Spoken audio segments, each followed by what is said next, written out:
মুসা আলাইহিস সালাতু ওয়াস সালামের যুগে এক লোককে এলাকাবাসী তার গুনার কারণে মদ খায়, জেনা করে, খুন করে এলাকার থেকে বাইর করে দিছে। লোকটা ছাগল নিয়ে মরুভূমিতে চলে গেছে, ওখানে বছর পর বছর মরুভূমিতে রয়েছে। অনেক দিন পরে লম্বা আরসা চলে গেছে, এরপরে পয়গম্বর মুসার কাছে আল্লাহ ওহী পাঠাইছে, মুসা মরুভূমিতে আমার একটা প্রিয় বান্দা মারা গেছে, তার জানাজা তুমি পড়াও, তাকে গোসল দিবা, তাকে সুন্দর করে নবী তুমি তোমার হাতে সাজাইবা, আর বনি ইসরায়েলের সকলকে বলো তার জানাজা পড়তে আমার পক্ষ থেকে আসমান থেকে নির্দেশ। মুসা আলাইহিস সালাতু ওয়াস সালাম মরুভূমি থেকে তারে লয়ে আইছে, গোসল করাইছে, জানাজার নামাজ পড়াইছে। এলাকার লোকেরা কয় কার জানাজা পড়তে আল্লাহ আমাদের নির্দেশ করলো নবীর মাধ্যমে, একটু দেখতে মনে চায়। পয়গম্বর কাফন সরায় যখন লাশ দেখাইছে, দেখে এটা সেই অপরাধী যাকে এলাকার সবাই বয়কট করে, তাকে এলাকার থেকে বাইর করে দিছে কয়েক বছর আগে। লোকেরা বলে পয়গম্বর এ তো অনেক বড় অপরাধী, আমরা তাকে এলাকা থেকে বের করে দিয়েছি, তার উপরে আল্লাহ এত রাজি কেমনে হইল? আল্লাহর একটু জিগায়েন। কালিমুল্লাহ আল্লাহকে বলে, আল্লাহ যে বান্দাটাকে এলাকার সবাই খারাপ জেনে তাকে মহল্লার থেকে বের করে মরুভূমিতে পাঠায়া দিল, তার উপরে এত খুশি কেমনে?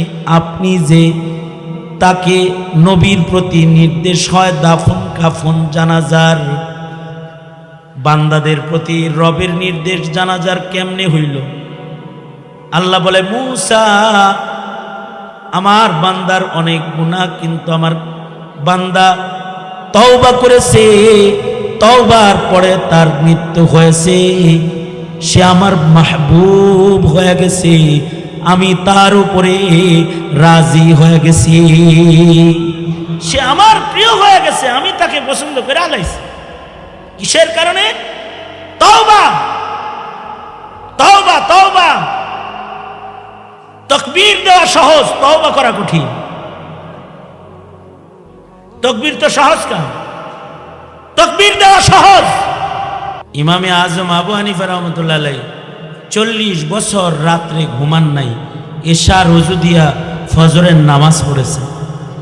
সুবহানাল্লাহ। আগামীকাল বললেন, আগামীকাল তো আজ মাহফিল আর একটা যাইবেন, এটা যে কইন। আমি আবার বলি, 40 বছর রাত্রে ঘুমান নাই, এশা রোজু দিয়া ফজর পড়ছেন, 40 বছর। আর হজ্জে বাইতুল্লাহ করছেন 55 বার। কতবার? কতবার? 55 বার হজ করছেন ইমামে আজম আবু হানিফা। 2 রাকাত নামাজে কোরআন খতম করছেন অহরহ, মেহনত করছেন। আল্লাহ পাওয়ার মেহনত, আল্লাহকে পাওয়ার জন্য মেহনত করছেন।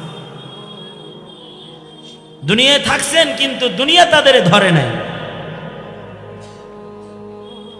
এ কারণে ওনাদের দেখলেও আল্লাহর কথা স্মরণ হয়েছে।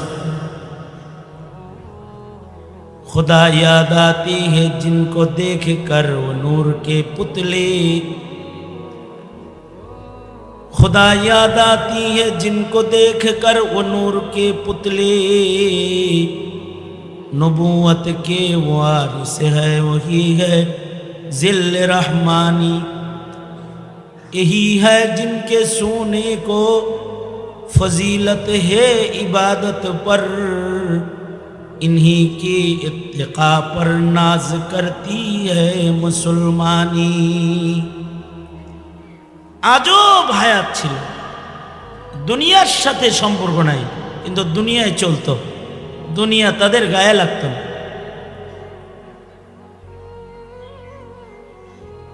যেমন ইমামে আবু ইউসুফ রহমতুল্লাহ আলাইহি, ইমামে আজম রহমতুল্লাহ আলাইহির বড় শাগিরদের একজন ইমামে আবু ইউসুফ, প্রতি রাতে, এই এদিকে তাকা বেটা, এখানে সুবহানাল্লাহ কইতে হবে, প্রতি রাতে 200 রাকাত শুধু নফল নামাজ পড়তেন। আমি আবার বলি, ইমাম আবু ইউসুফ রহমতুল্লাহ প্রতি রাতে 200 রাকাত নফল নামাজ পড়তেন। 200 রাকাত। কোনো কাম ছিল না ওনার, এর লেগে খালি নামাজ পড়ছে, কাম ছিল না তো। ছাত্র পড়াইছে, ইমামের দায়িত্ব পালন করছে। কাজিউল কুযাত ছিলেন চিফ জাস্টিস, প্রধান বিচারপতি, হারুনুর রশিদের প্রধান বিচারপতি। প্রধান বিচারপতি হওয়ার পরেও কি বিচারপতি মানিকের মতো বিচারপতি মনে করছো নাকি? হ্যাঁ, সরকারের পাঁচাটা গোলাম বিচারপতি না। কিছু বিচারপতি হয় সরকারের গোলাম বিচারপতি, ওরা আইনের বিচার করে না, ওরা সরকারের স্বার্থের বিচার করে সব সময়। তাদের মধ্যে একজন হলো কালামানিক। কি হইছে, ক্ষমতা যখন গেছে বিচারপতির মসনদের আরাম না, কলা পাতায় শুয়েও শান্তি নেই। কি পাতায়? কিন্তু ইমাম আবু ইউসুফ রহমতুল্লাহ আলাইহি উনি চিফ জাস্টিস ছিলেন। ওনার বিচারের চেয়ারকে হারুনুর রশিদও ভয় পাইত। হারুনুর রশিদ খলিফাতুল মুসলিমিন ভয় পাইত। এই সব করার পরে প্রতি রাতে নফল নামাজ পড়তেন 200 রাকাত। কারণ কি? ইন্নাল্লাহা ইউহিব্বুল মুহসিনিন। ইবাদত করলে, নেকির কাজ করলে আল্লাহ তারে পছন্দ করে, আল্লাহ তার উপরে খুশি থাকে। বাস এই কারণে সাঈদ ইবনে মুসাইয়িব রাহমাতুল্লাহি আলাইহি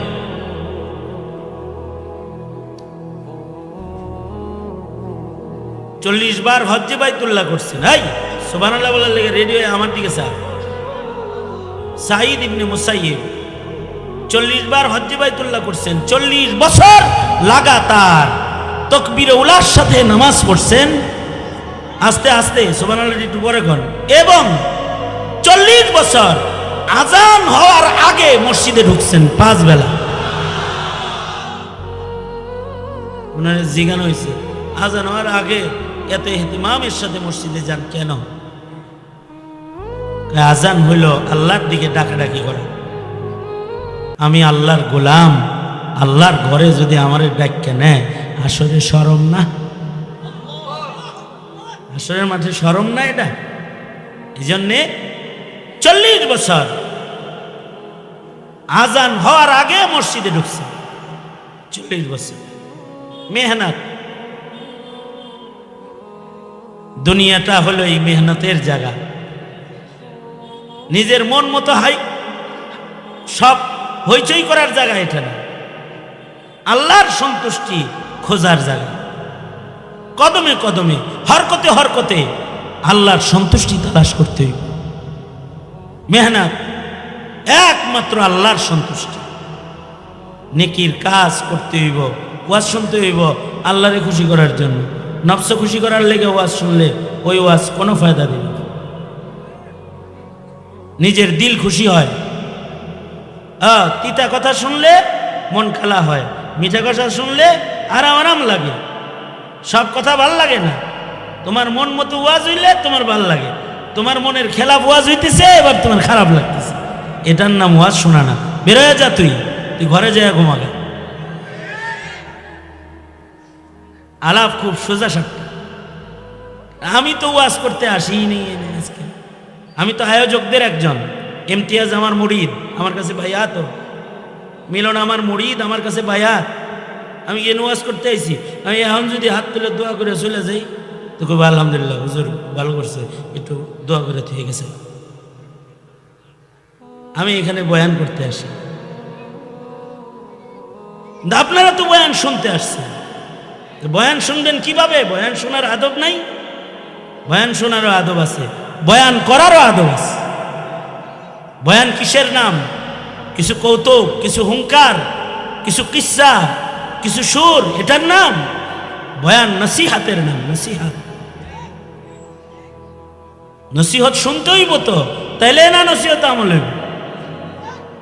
আপনি শুনিনি নাই, আমল করবেন কি? কেলাডা কোনো আমল করতে পারবেন না। জিন্দিগি ভর আজান হওয়ার আগে মসজিদে ঢুকছে, আজান হওয়ার আগে। কেন? এই ভয়ে। আল্লাহ যদি বলে এই তোরে ডাইকা না লাগলো কেন রে আমার মসজিদে, এই মামলার আসামি হবে না সাঈদ ইবনে মুসাইয়্যিব। 40 বছর আজানের আগে মসজিদে ঢুকছে। কারণ ইন্নাল্লাহা ইউহিব্বুল মুহসিনিন, নেকির কাজে যারা মেহনত করে আল্লাহ তাদেরকে ভালোবাসে, আল্লাহ তাদের উপরে খুশি হয়ে যায়, আল্লাহ তাদের উপরে রাজি হয়ে যায়। এই পুরুষ না, খালি ইতিহাসের পাতায় এমন নারীর নাম আছে যে নারীরা সারা জিন্দেগিতে শুধু নিষিদ্ধ দিন ছাড়া অন্য কোনো দিনে রোজা ছাড়া থাকে নাই।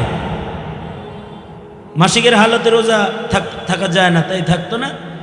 আর নিষিদ্ধ দিনগুলো, তাকবীরে তাশরিকের দিন, ঈদের দিন রোজা রাখা যায় না, এগুলো বাদে সারা জিন্দেগি নফল রোজা রাখছে এমন মহিলা ইতিহাসের পাতায় তাদের নাম আছে। খালি বাইর করো তো কারা পাহাড়ের চূড়ায় উঠছে, এভারেস্ট বিজয় করছে, কি তার নাম মুখস্থ করো, কিতাবে দেখিয়া বার কইরা মুখস্থ কইরা লও। এমন মহিলা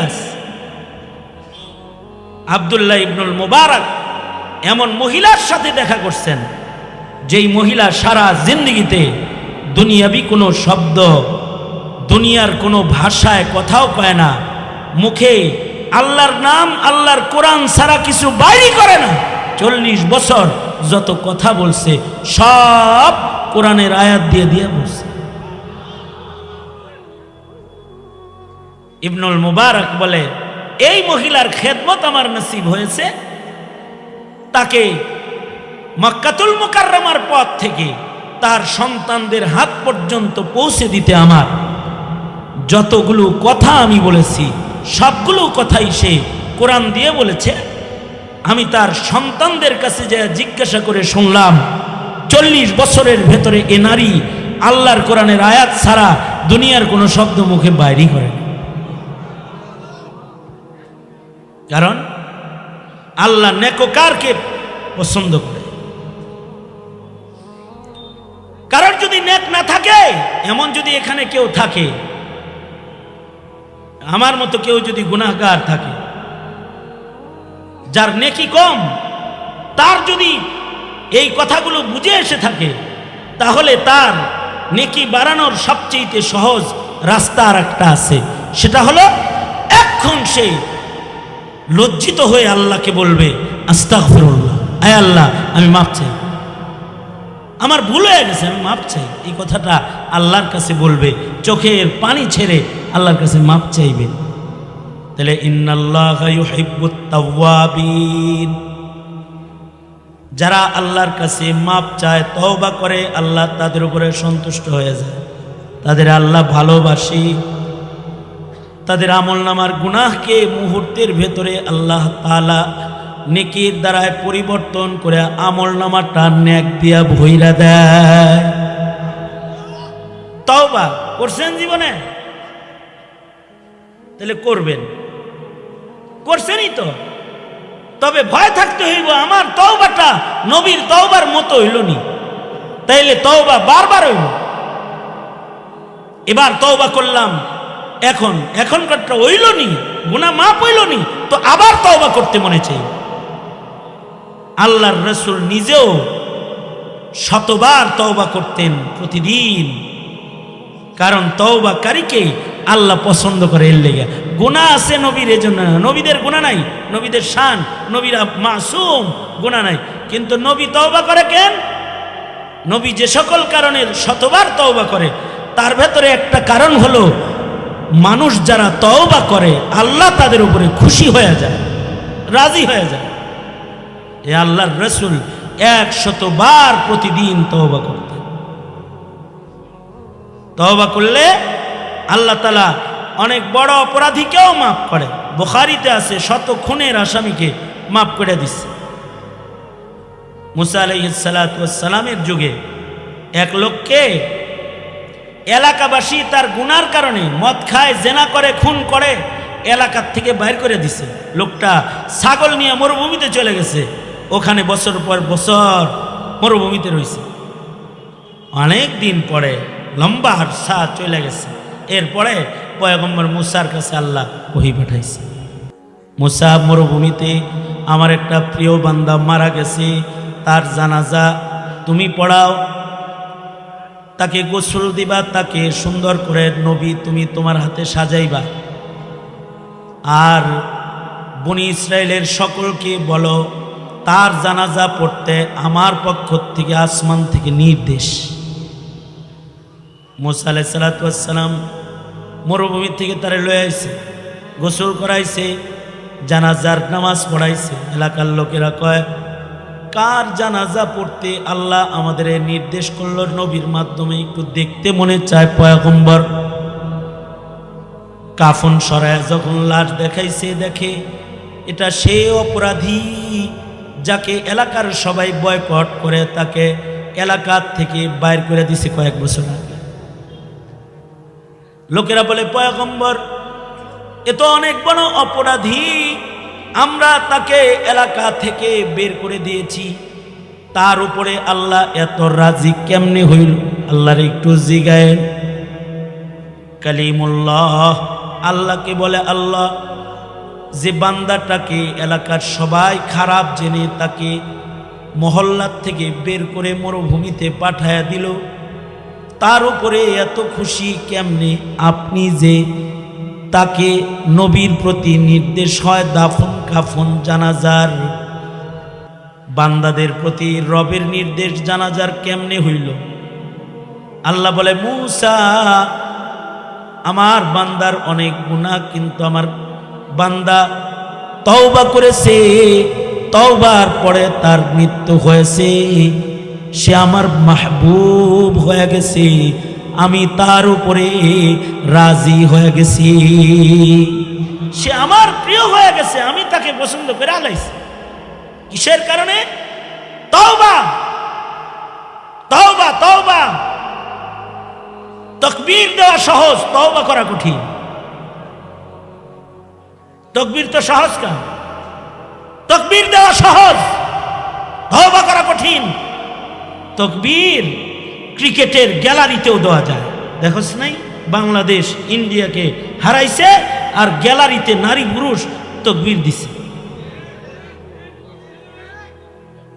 আমার একজনে দেখাইলো, দেখছেন খেলার মাঠে তাকবীর হয়, আল্লাহ কত পরিবর্তন করছে দুনিয়ারে। হ্যাঁ হইবই তো, কারণ বাংলাদেশের মুসলমানদেরকে যে জ্বালাইছে, ও যে ইন্ডিয়াতে দিল্লিতে আছে, এ কারণে ইন্ডিয়া হেরেছে, তো বাঙালি গ্যালারিতে তাকবীর দিয়েছে, ওটা তো ইন্ডিয়া আছে।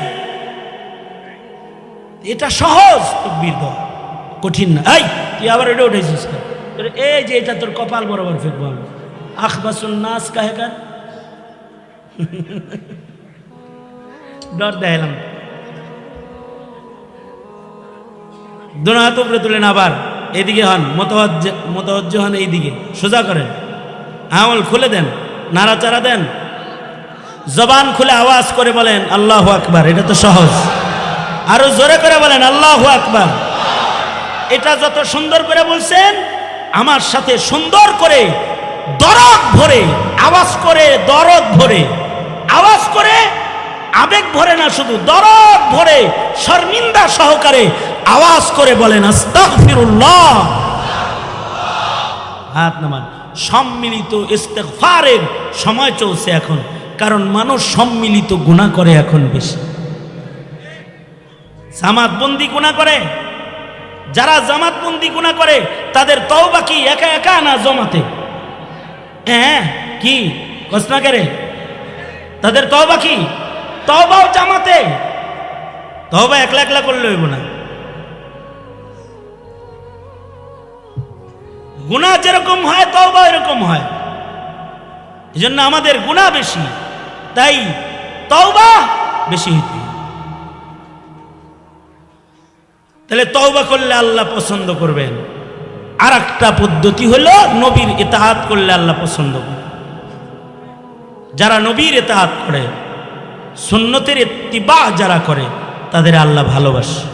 খালি ওয়াজ শুনা না, টুপি পরো, দাড়ি রাখো, পাঞ্জাবি পরো, শুধু কাপড়ের সুন্নত না, লিবাসের সুন্নত না, আখলাকের কিছু সুন্নত আছে, ওইগুলাও ধরো। আখলাক নবীজির সবচেয়ে, ইন্নাকা লাআলা খুলুকিন আযীম, নবীজিকে আল্লাহ তাআলা খুলুকে আযীম দান করেছে। নবীজির আখলাক কোনটা কোনটা, এগুলো বাছাই করে করে সেগুলো নিজের ভেতরে আনো আর সুন্নতের উপরে আসো। তো আল্লাহ তাআলা সুন্নতওয়ালাকে বড় মহব্বত করে। যারা সুন্নতের উপরে এসে যায় তাদের নবীদের সাথে, সিদ্দিকদের সাথে, শহীদদের সাথে, ওলিদের সাথে জান্নাত। আল্লাহ কবুল করো, জোরে বলেন আমিন। তৈয়ার আছি না ইনশাআল্লাহ? মাকসাদে হায়াত কি হবে তাইলে বললাম? আল্লাহ পাকের সন্তুষ্টি। কি হবে? আল্লাহ পাকের সন্তুষ্টি। আল্লাহ তাআলা তৌফিক দান করেন, আমিন।